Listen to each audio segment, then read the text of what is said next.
Hello my dear students, আজ আমি তোমাদের ক্লাস 7 ভূগোল বইয়ের 2 নম্বর চ্যাপ্টার ভূপৃষ্ঠে কোন স্থানের অবস্থান নির্ণয় নামক যে অধ্যায়টি রয়েছে সেই অধ্যায় থেকে সমস্ত প্রশ্ন উত্তরের নোটস দেব। তাই তোমরা অবশ্যই প্রথম থেকে শেষ অবধি পুরো ভিডিওটি মনোযোগ সহকারে দেখবে আর অবশ্যই খাতা কলমে প্রশ্ন উত্তরগুলি নোটস করে নিবে। ওকে, তাহলে চলো আর বেশি দেরি না করে আমরা একের পর এক প্রশ্ন উত্তরগুলি দেখে নেই। তোমাদের প্রথম প্রশ্ন, অক্ষরেখা কাকে বলে? উত্তর, নিরক্ষরেখার সমান্তরালে পৃথিবীকে পূর্ব পশ্চিমে বেষ্টনকারী আড়াআড়ি কাল্পনিক রেখাগুলিকে অক্ষরেখা বলে। এবার 2 নম্বর প্রশ্ন, অক্ষরেখার কয়েকটি বৈশিষ্ট্য লেখো। উত্তর, অক্ষরেখার কয়েকটি বৈশিষ্ট্য হলো: ক নাম্বার, অক্ষরেখাগুলি পৃথিবীকে পূর্ব পশ্চিমে বেষ্টন করে আছে।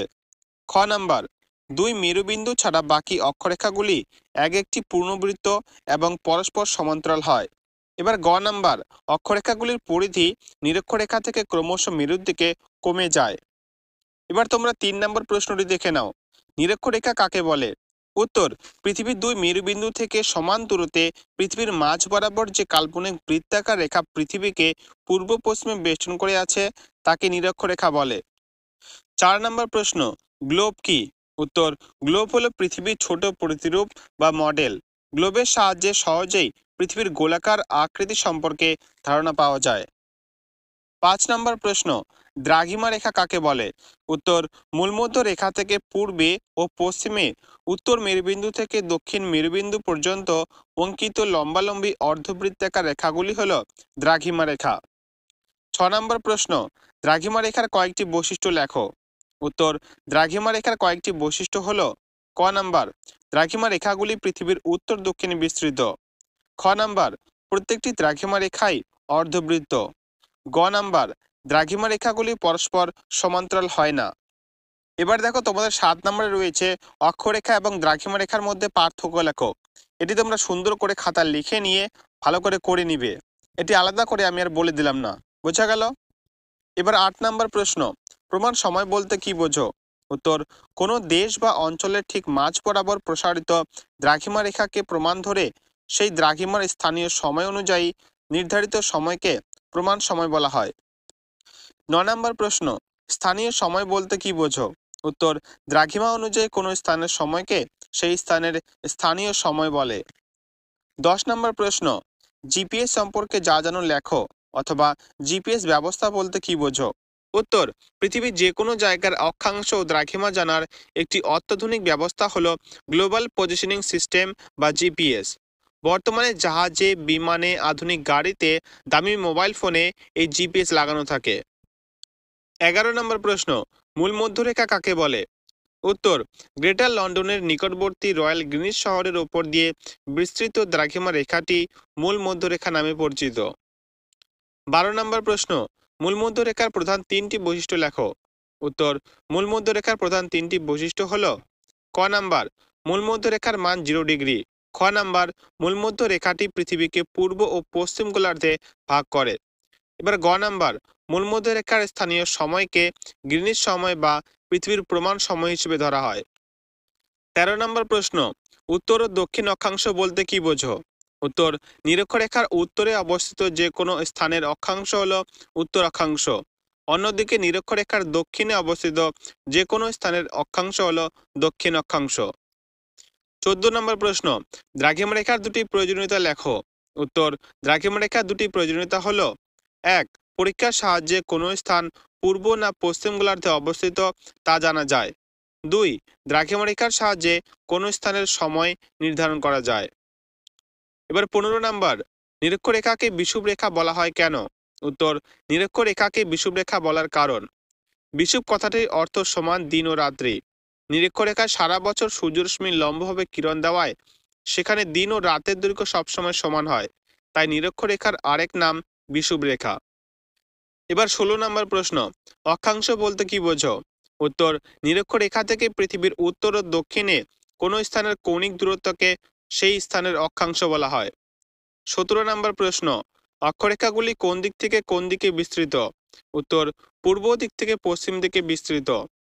18 নম্বর প্রশ্ন, সুমেরু বিন্দু বা উত্তর মেরু কাকে বলে? উত্তর, উত্তর গোলার্ধের 90 ডিগ্রি অক্ষাংশকে সুমেরু বিন্দু বা উত্তর মেরুবিন্দু বলে। 19 নম্বর প্রশ্ন, কুমেরুবিন্দু বা দক্ষিণ মেরুবিন্দু কাকে বলে? উত্তর, দক্ষিণ গোলার্ধে 90 ডিগ্রি অক্ষাংশকে কুমেরুবিন্দু বা দক্ষিণ মেরুবিন্দু বলে। 20 নম্বর, প্রধান অক্ষরেখাটির নাম কি? উত্তর, নিরক্ষরেখা। 21 নম্বর, অক্ষরেখার অপর নাম কি? উত্তর, সমাক্ষরেখা। 22 নম্বর, অক্ষরেখা কি? উত্তর, একই অক্ষাংশ বিশিষ্ট কাল্পনিক রেখাগুলিকে অক্ষরেখা বলে। 23 নম্বর প্রশ্ন, পৃথিবীর কোন দিকে গেলে সময় এগিয়ে যায়? উত্তর, পূর্ব দিকে। 24 নম্বর, জিপিএস কথাটির পুরো নাম কি? উত্তর, গ্লোবাল পজিশনিং সিস্টেম। এবার 25 নম্বর, আইএসটি এর পুরো নাম কি? উত্তর, ইন্ডিয়ান স্ট্যান্ডার্ড টাইম। 26 নম্বর, দ্রাঘিমা রেখাগুলি কোন দিক থেকে কোন দিকে বিস্তৃত? উত্তর, পূর্ব থেকে পশ্চিম দিকে বিস্তৃত। 27 নম্বর, কোন রেখা পৃথিবীকে পূর্ব ও পশ্চিম গোলার্ধে ভাগ করেছে? উত্তর, মূলমধ্য রেখা। 28 নম্বর, নিরক্ষরেখার মান কত? উত্তর, 0 ডিগ্রি। 29 নম্বর, উত্তর ও দক্ষিণ মেরুর মান কত? উত্তর, উত্তর মেরুর মান 90 ডিগ্রি উত্তর এবং দক্ষিণ মেরুর মান 90 ডিগ্রি দক্ষিণ। 30 নম্বর প্রশ্ন, কলকাতা কত ডিগ্রি অক্ষরেখা বরাবর অবস্থিত অথবা কলকাতার অক্ষাংশ কত? উত্তর, 20 ডিগ্রি 34 মিনিট উত্তর। মাই ডিয়ার স্টুডেন্টস, তোমাদের একটা কথা বলে দেই, আমি যে প্রশ্ন উত্তরগুলো দিচ্ছি এগুলি প্রত্যেকটি প্রশ্নই কিন্তু খুবই গুরুত্বপূর্ণ। তাই তোমরা চেষ্টা করবে প্রত্যেকটি প্রশ্নই খুব ভালো করে মুখস্থ করার। ওকে, এবার তোমরা 31 নম্বর প্রশ্নটি দেখে নাও। মূলমধ্য রেখার মান কত? উত্তর, 0 ডিগ্রি। 32 নম্বর, দ্রাঘিমা রেখার সর্বোচ্চ মান কত? উত্তর, 180 ডিগ্রি। 33 নম্বর প্রশ্ন, 0 ডিগ্রি অক্ষরেখাকে কি বলা হয়? উত্তর, নিরক্ষরেখা বলা হয়। 34 নম্বর, 0 ডিগ্রি দ্রাঘিমা রেখাকে কি বলা হয়? উত্তর, মূলমধ্য রেখা। 35 নম্বর, কোন রেখা পৃথিবীকে উত্তর ও দক্ষিণ গোলার্ধে ভাগ করেছে?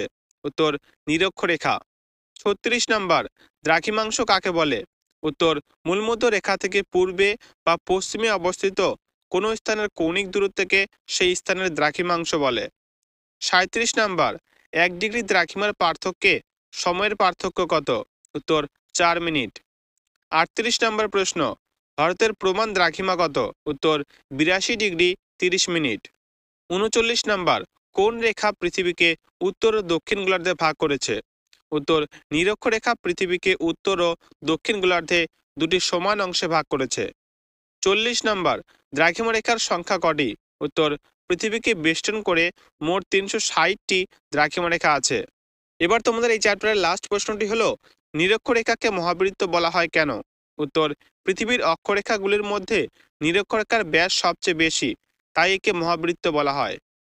ওকে মাই ডিয়ার স্টুডেন্টস, এই ছিল তোমাদের এই চ্যাপ্টারের সমস্ত প্রশ্ন উত্তরের নোটস। তো আজকের ভিডিও এই পর্যন্ত। ভিডিওটি কেমন লাগলো অবশ্যই কমেন্ট করে জানিও এবং ভালো লেগে থাকলে অবশ্যই একটি লাইক করে দিও। দেখা হচ্ছে নেক্সট ভিডিওতে, ততক্ষণ সবাই ভালো থেকো এবং ভালো করে পড়াশোনা করো।